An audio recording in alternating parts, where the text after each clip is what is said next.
Good evening, everyone, and welcome to sports. I'm Shane Scalfaro. And I'm Darayus Sethna. It's a big weekend for Ohio Bobcats baseball as it hosts arch rival Miami at Bob Wrenn Stadium this weekend for a 3-game series.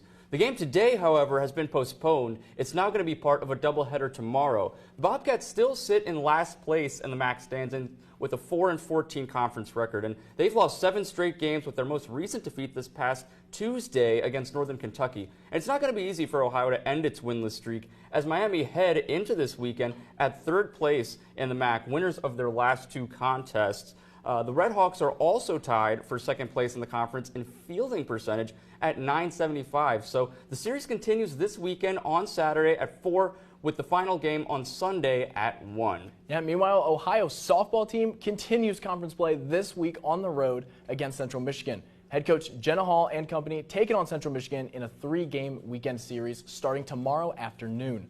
The Bobcats also hope to bounce back this weekend after seeing its 5-game winning streak end at the hands of Ohio State this past Tuesday. However, things are still on the up for the green and white. The Bobcats hold a 31-13 overall record, good for 1st place in the MAC standings. And that's not all. They are on the top of the league in. Ohio leads the MAC in overall pitching with a team ERA of 3.04. And this weekend is arguably one of the most important for the Bobcats' 2025 season, and this is the reason why. When you take a look at the current MAC standings, I mentioned that Bobcats sit at the top. However, this Central Michigan team is right on their heels. They're just 1 game out of 1st place and may very well overtake Ohio at the end of the weekend. The series begins tomorrow with a doubleheader starting at 1, with the final game taking place on Sunday at 3.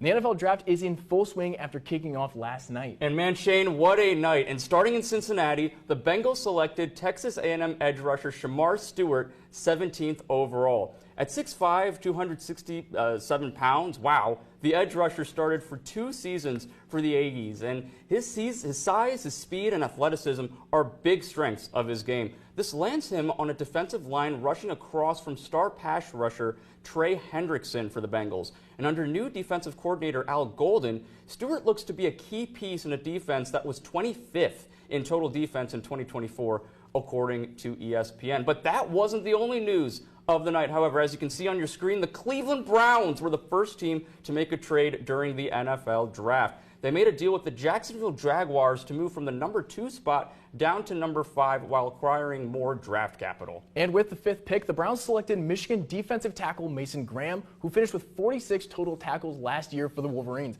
Cleveland also received 2 more picks in this year's draft and an additional 1st-round pick in next year's draft. This is an important year for the Browns, who are coming off a 3-win season in 2024. The team looks to retool its roster around star edge rusher Myles Garrett after signing him to a 4-year extension last month. That's all we have for sports, but we'll be right back after the break.